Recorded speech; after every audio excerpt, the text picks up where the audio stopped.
believe.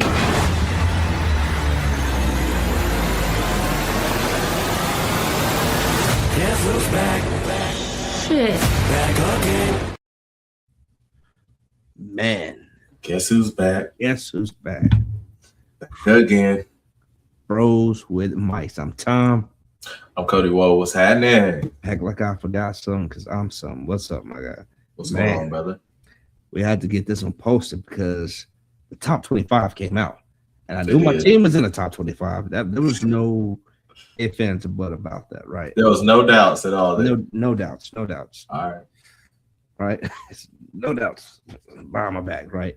But there's a lot to talk about. There's a lot to digest in that, right? We have a lot going on this year. We have some of the more obvious points, right? We're still in this weird funk of a quarterback battle, right? It's Yeah. still real back and forth. Who's going to hold the reins to this Josh Heupel offense right here, right? Now, you have the new shiny Corvette or the less new and shiny Corvette. Both still new, right? Our redshirt freshman, George McIntyre, who has been in the system for a year. He's sitting a little bit, not much game time. I think he has 9 snaps total, something like that. So still relatively brand new versus the 5-star Faison Brandon, right? We got him on campus. We got the Adidas in there. You know, everybody's kind of loving that. He wanted to come to Tennessee, and I'm glad he's at Tennessee, right? He hopefully can be our next Hendon Hooker type, Josh Dobbs type, right? Now, I'm not sleeping on George McIntyre by any means, right? That's still a highly touted recruit. He wanted to come to Tennessee. He proved himself. He's put on weight, but I feel that if it's close with somebody who's been there versus the freshman just coming on campus, you kind of know which way it's going to start to lean. It shouldn't be close at this point, right? If McIntyre is going to be the guy, he should already kind of be taking the reins and moving. If there is a discussion, of course, I'm going to go with the guy paid $2 million. Right. You're paying for anybody at this point, or this day and age. So if I'm paying that much, I got to go with it. So there are 2 leading candidates. So we do have a third. He came in from Colorado, but he's mainly there just to keep the seat warm at this point in time. So between the two, how are you feeling? Right? What would your opinion be over this? So essentially, I just want to say, I don't know what I hear. Is essentially that Faison is going to be the guy. I'm pretty if I had to bet right now, I think Faison will be your starter going into week 1. See what he's talking about. But I do believe that, especially with your first game coming up, the Cupcake, it's one of those games with Furman. It's one of those games where you plug and play, and you see which one has the better connection. You see if it's Faison who is doing well and doing fine and this and the third, then you rock with Faison. Or if it's McIntyre and he's doing, everything you need him to do. But I do believe that that's a scrimmage game in a sense of to Tennessee. So that's one of those games where you're like, okay, what does it look like when we have a real true opponent? Mm-hmm. How do we maneuver going forward? How do they dial it up under pressure?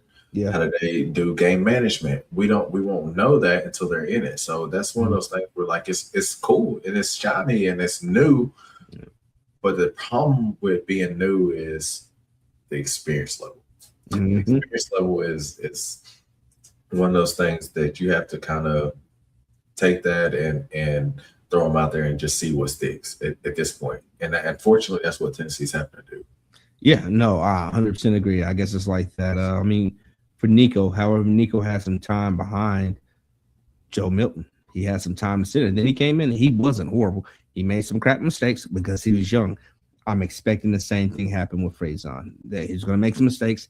He's young, highly touted recruit, young. However, he doesn't seem as kind of, Nico had that California kind of cockiness to him, right? He didn't say a whole lot. It's fairly quiet, but you could tell kind of how he carried himself, very cocky. And then, unfortunately, his camp led him the wrong direction, right? It is what it is, and it was what it was. It's going to be what it is, right? But I feel that Faison has a good head on the shoulder. We're looking at it. You're seeing the stuff coming out the way his presence is out there. Hopefully that can translate over to real game time. However, we're all well aware that ultimately the quarterback isn't going to be the make or breaker for this.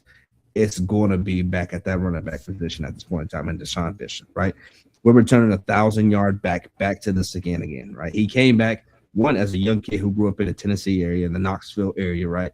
Always wanted to play for this team. Got out there, he's going to ball out. He returned back for his junior year, so I think that's where a lot of our production is going to come from. Now, on the other end, on the outside end, you know how we like to spread it on the outside. We do have a bit of a wide receiver battle going on out there, right? You have returning Braylon Staley and 5-star Mike Matthews out there, right? I don't think there's much debate between the 1 and 2 position. I think they got a pretty sign, seal, and deliver. However, for that wide receiver 3 position, I think that's what up for debate. And what we saw in spring a little bit was from PK Keys, the guy we got to flip from LSU. You know, about the time we got Adidas, and he started rocking Adidas logo, so we kind of knew Adidas had a hand in helping him get to Tennessee. And in spring, people kind of worried, like, man, he's kind of jogging. He looks out of shape. He looks like this. It's been a totally different story in fall ball. He really looks like a 5-star receiver at this point in time. So I think that's what we're looking at now to see who's really going to be out wide. Braylon Staley, Mike Matthews. Is it TK Keys, the 5-star? I think that's a solid wide receiver group right there. Now, we do have some other people going to be rotating in, which is good. You know, I've seen in the past with Tennessee, you need that speed to constantly cycle in with it, right? When we had Brazel and we had Jalen Hyatt and we had the rest of them kind of coming in, Brew McCoy, it's very high pace, squirrel right, coming in and out of the game. So I think we have to still keep that depth in that aspect. But as we saw in this last year, Tennessee has kind of moved away from what we were doing because everybody kind of figured out our scheme a little bit, right? Spread it out wide and do that. We kind of got exposed. So we're coming back in a little bit tight, hitting hard with the run game, and now we have a quarterback in phase on, hopefully, that opens back up with the run. So if we spread it back out like we used to, he can run it up the middle. Dude is looking like a juggernaut too, right? They hit it hard in these workouts this summer. So I do want to ask you too, though, just kind of pivot. You get a new defensive coordinator in, and Jim Knowles was, for those that don't know, was the defensive coordinator for Ohio State 2 years ago when they won the national championship. Yeah. Then you want to move forward with some key pieces on that defensive side. I don't know too much about Aaron Carter. I do know what his situation, but I do know that Farouk, Idris Farouk, had that season-ending injury. You want to hit on those points. What do you think the defense will be looking like coming in 2026? Now, we had a lot of scandal over the summer with losing a guy from Penn State. He want to show up. We got our money back. It's cool. We keep it pushing from there. Idris Farouk going down is pretty big deal. And as you know, I tried to get him on our podcast. He's a kid out of Maryland. If I'm not mistaken. I shot him a message when he had first recruited and tried to get him on here on Instagram. We talked for a little bit and just couldn't get him on there ultimately. But it's all right. Yeah. Yes, he did go down the injury. However, where I see the bright side is Dewan Lane, right? He's coming with Jim Knowles, and he's a safety. He's been in this defense before, right? So that's a bit of a benefit. We got somebody who's not neutral, who understands the schemes, who can really take control back there at the end of the day. So having him back there kind of really helps us out. You know, we lost Colton Hood, we lost Boo Carter, so we lost some of that talent that we kind of hoped would be there. But we also lost the problems that come along with having those individuals back there. So, yes, it's going to be tough, but our linebacker room has depth in it, right? I'm not too worried. We got T-Lander still there to kind of leading the way until Carter can come back, and we really hit it heavy on there. So I think we're going to be all right in that aspect with it. Hopefully we don't follow historically like Jim Knowles in his first year and have that fall off a little bit and then come back heavy after 2 and 3. I think this could be our year, and we say that for the Vols every year. But if everything clicks and rolls and we can really get to the system and we have a solid quarterback right there, I think we're going to be all right, man. I really do. And we have too much talent at wide receiver. We get them the ball, we make plays and smart and don't overcompensate with the pressure. I think we're going to be okay. Okay. I mean, basically to to round out, Tennessee's big off-season hits and everything. I do want to ask you, a kid that's actually where I'm at right now, out of Chattanooga, Tennessee, new recruit, big 5 star. Y'all spent a lot for this kid. Yeah. Coming home, staying in house, essentially. What do you think about the David guy, the David kid? DGG, David Gabriel George, David George Gabers, right? DGG out of Canada, actually.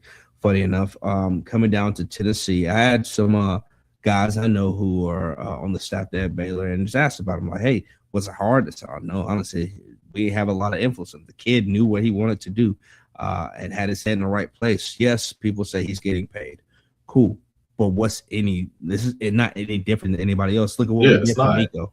Like It's not. we sued the NCAA to win to make sure we got Nico $8 million. So Tennessee's going to pay. That's why we got Adidas in here, right? We knew the times we were in. We got Adidas in for that specific reason, right? To make sure we had the money behind to compete, get these guys in who want to play, and pay them like they deserve to be paid at the end of the day. TK Keys flipped from LSU over to us. David Gabriel Georges. He's going to be a stud coming into 27. I'm excited to see him. I'm excited for it. Yeah, I'm excited too, and like I said, I'm excited. I'm gonna say I just cannot wait for Tennessee and Texas to play. Yeah. That's all I care about. Mm-hmm. I wish Tennessee was a little more experienced as far as offensive quarterback room, but I honestly, personally, wouldn't be surprised if McIntyre came out with your day one starter. I really would not be surprised. I wouldn't either, just out of respect, right? I think that's what Hype does really good at some of those guys who look like when Bailey was there and the rest of the team. He shows them respect, right? Though you're not the starter, they're going to give you an opportunity. Just show it. This is his time. It's up to George Mack right now in fall camp in our first scrimmage out of the way. I didn't hear anything bad out of it, right? Yeah, it was a little rusty. Timing was off, but timing was good, and they progressed and got better throughout the time. Nobody was like, "Hey, this guy sucks." You haven't heard that yet. You hear it's still a competition. It's a battle day in and day out. Now, with Faison, he just has a little bit more snap on the ball, so that is going to help a little bit in some of the schemes we run, being able to get that ball in there a little bit quicker. And he has the weight on him, and he has the mobility. But George McIntyre, like I said, he still has an arm. I think his downfall, he's just not super mobile, right? And you're going to need that.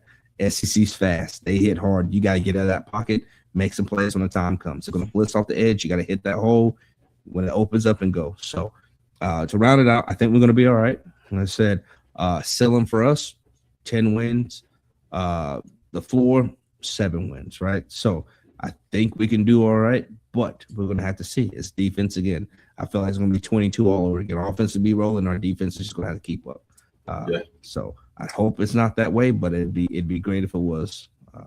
I'd love to see 22 again. As long as we beat Bama, Texas, LSU. Y'all got Bama this year. Ole Miss. We got Bama every year. They're permanent rivals. So we're going to have them every single year. And I love beating them here lately. Yeah. Well, I mean, there you have it. Tennessee news from Bros with Mics. I hope y'all do all the cool stuff. Like, comment, subscribe, share this, follow wherever you're watching it from. We do appreciate y'all. But until next time. Whoa. Tom. Whoa. Bros Yes, with Mics, my guy. Yes, you heard it first. sir.